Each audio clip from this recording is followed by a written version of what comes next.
السلام عليكم ورحمة الله تعالى وبركاته. إن شاء الله تكونوا كامل بخير وعلى خير. نقول بسم الله والصلاة والسلام على رسول الله صلى الله عليه وسلم. اليوم جيتك بطابق بنين وشبع، اللي هو الرز بفواكه البحر. يجي من أروع ما يكون. إلا راكي حابة تكتشفي هذه الوصفة اللي درتها لك أنا على طريقتي، تبعيني للأخير تكتشفي الوصفة. ديري لايك باش يشوفها عدد كبير من المشاهدين، ولا قدرتي ديري لي تعليق، ويلا نبداو على بركة الله. اول حاجه نديرها نجيب مقله حطيت فيها شويه زيت وندير لها مغرفه نتاع الزبده، نديرهم يسخنوا. ذوب هذيك الزبده مع هذيك الزيت.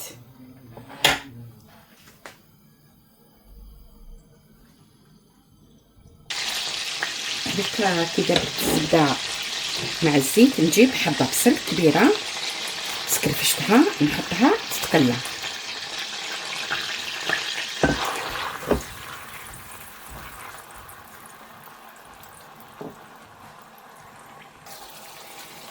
نزيد نجيب 2 سنينات نتاع الثوم نسكرفجهم.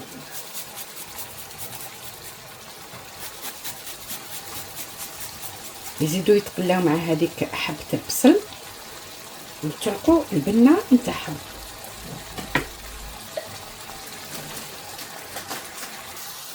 وهما يتقلاو نجيب لا طوماط كونسونطري طماطم مصبره، ندير جهد مغرفه نتاع طوماطيش ونخليها تزيد تتقلى مع البصل والثوم باش تتنحى لها هذيك الاسيديتي وتعطينا هذيك البنه البنينه.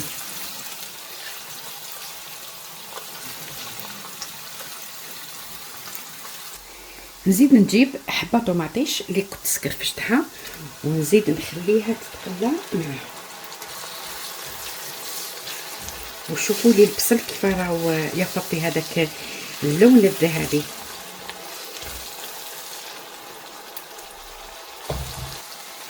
نزيد نجيب ربع صدر تاع الدجاج نزيد نحطوه يتقلى معاه.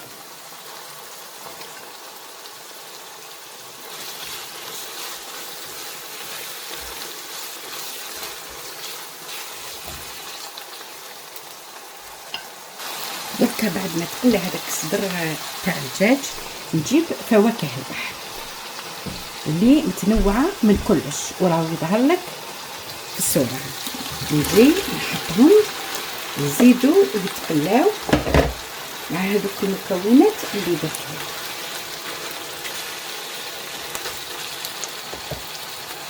وهما يتقلاو وشوفوا فواكه البحر كي تفقوا معهم.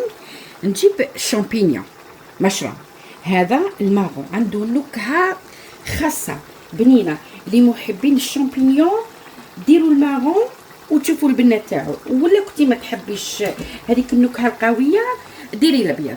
هاوليك قطعته نجي نحطو فوقهم يزيد يتقلى.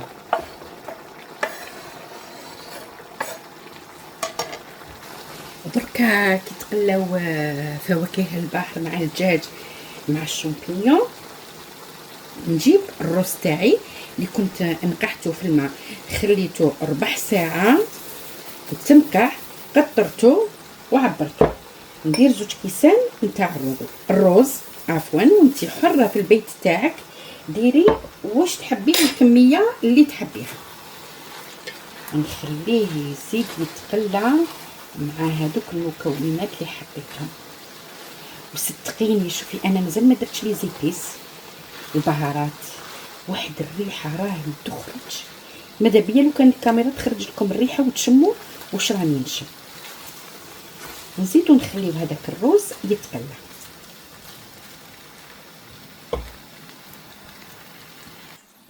اما بالنسبه لي زيبيس شوفي انا واش ندير له الملح، نملح له نعطيله الكميه الكافيه، ونزيد ندير له شويه فلفل الكحل. هذه الكميه تقدري تقولي ربع مغرفه. ونزيد ندير له شويه زنجبيل ماشي بزاف، ونزيد ندير له الكركم الخرقوم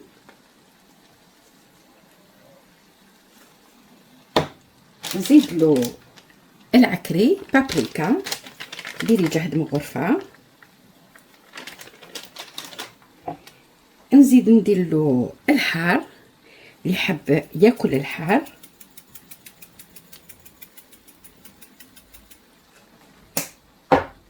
ونزيد ندير له التابل اللي يعطي له بنه على بنه وهو القزبر. في هذا الوقت نجي نمرق له.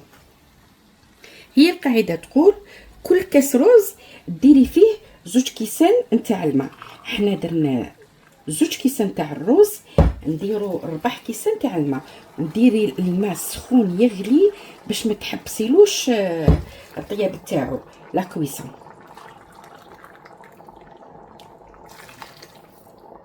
وهاو الكاس الرابع.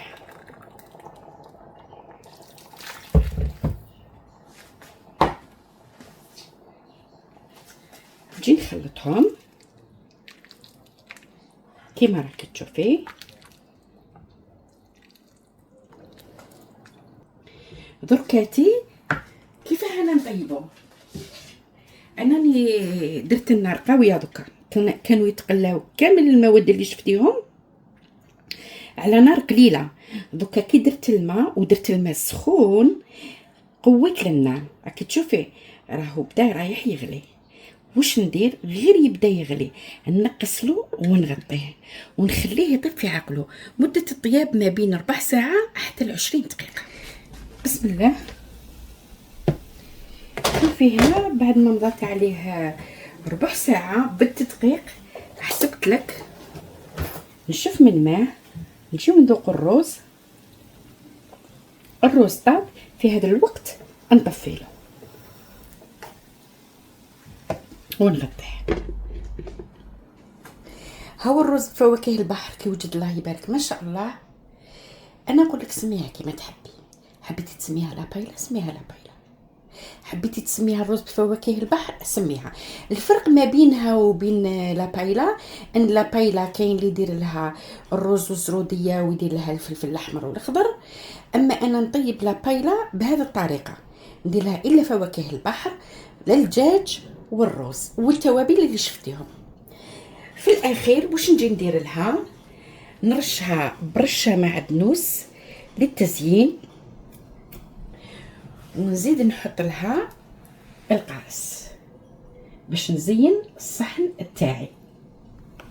انا نقول لك الا كانت عجبتك الوصفه تقسميها مع ناسك وحبابك اللي تاعهم الفائده للجميع، ونقول لك جربيها وعينيك مغمضين، النتيجه روعه. والى وصفه اخرى ان شاء الله. سلام.